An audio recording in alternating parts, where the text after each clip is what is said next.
আপনার ছাদ বাগানে অথবা যেখানেই হোক চারার গোড়ার মাটি যদি এরকম হয়ে যায়, দেখেন ছত্রাকের কি পরিমাণ বিস্তার হয়েছে যে মাটি পুরো কালো হয়ে যাওয়ার মতো হয়ে গেছে।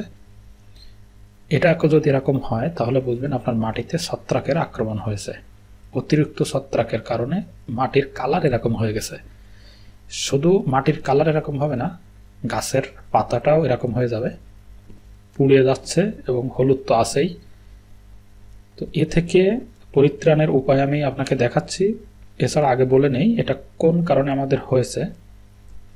এটা সাধারণত হয়েছে আমাদের অতিরিক্ত পানি দেওয়ার কারণে। এখন শীত মৌসুম, শীতে গাছের গ্রোথ এমনিতেই কম হয়, তারপরে যদি অতিরিক্ত পানি দেওয়া হয় অথবা বৃষ্টি হয়, যে কোনো কারণে গাছের গোড়ায় মাটি যদি স্যাঁতসেঁতে থাকে, বেশি ভিজা থাকলে স্যাঁতসেঁতের কারণে এটা হতে পারে। এটা থেকে আমাদের মুক্তির উপায় হচ্ছে ছত্রাকনাশক স্প্রে করতে হবে। তবে এই মাটিটা যেহেতু অতিরিক্ত সমস্যা, এখানে ছত্রাকনাশক স্প্রে করলে আপনি কোনো ফলাফল পাবেন না। এখানে আপনাকে ছত্রাকনাশক গুঁড়ায় দিতে হবে, স্প্রে তো করতেই হবে, সাথে পানিতে গুলে গাছের গুঁড়ায় দিতে হবে, তাহলে আপনি খুব দ্রুত ফলাফল পাবেন। কারণ আমি স্প্রে করেছিলাম, গত 1 সপ্তাহ আগে স্প্রে করেছিলাম, কিন্তু কোনো ফলাফল আমি পাই নাই। সেটা থেকেই আমি বলতেছি যে এখানে শুধু স্প্রে করলে হবে না, আপনাকে গাছের গোড়াতেও দিতে হবে। তো চলুন আমি দেখাই কিভাবে আমি গাছের গোড়াতে এটা দেই। আমার আগে থেকে একটা ছত্রাকনাশক কেনা ছিল, আমি এটাকে একটা কৌটাতে রেখেছি এবং একটা চা চামচও রেখে দিয়েছি। আপনাকে চা চামচ পরিমাপ করে নিতে হবে। আগে একটা পাত্র নেবেন, আমি যে পাত্রটা নিয়েছি এটাতে দিতে সুবিধা, এই জন্য এটা নিয়েছি। এটা প্রায় 2 লিটার আছে, 1.25 লিটার, যে নিচেই দেখেন লেখা আছে। এটাতে আমি 1 লিটার পরিমাণে 1 চামচ দিব। 1 লিটার পানি দিব, এটাতে 1 চামচ পরিমাণে দিব।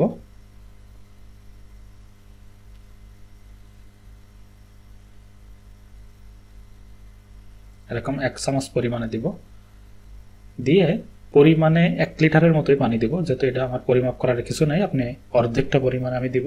আপনি ওরকম 1 লিটার পরিমাণ যদি আপনি বোতলে দিয়ে থাকেন তাহলে তো বোতল 1 লিটারের বোতল একটা নেবেন এবং এটাকে ভালোভাবে নাড়াতে হবে যাতে ভালোভাবে মিক্স হয়। প্রয়োজন একটা লাঠি ব্যবহার করতে পারেন।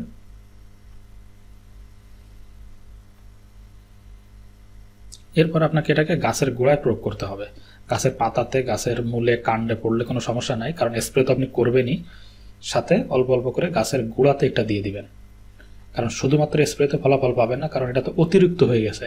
এখন সমস্যা হচ্ছে, একে তো পানি আছে, পানির জন্য এই সমস্যা হয়েছে, আমি আবার পানি দিচ্ছি, এতে কোনো সমস্যা হবে কিনা? না, এটাতে আপনি সমস্যা হবে না।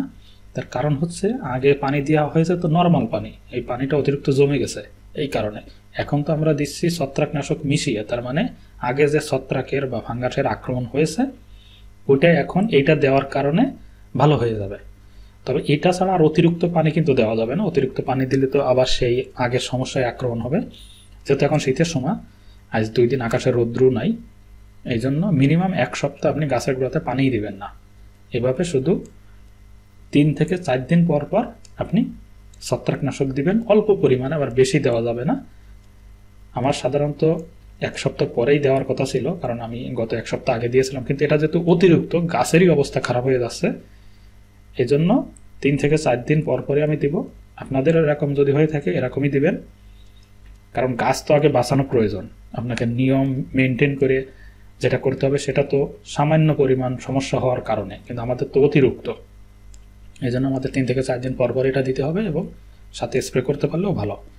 আবার যখন গাছ ভালো হয়ে যাবে তখন কিন্তু এটা আর দেওয়া যাবে না। আপনার গাছে যদি এরকম সমস্যা হয়ে থাকে আপনি এইভাবে করুন, কারণ আমার আগে করা আছে। আশা করি আপনি সমাধান পাবেন। চ্যানেলটা সাবস্ক্রাইব করে রাখুন এরকম আরও তথ্য পাওয়ার জন্য।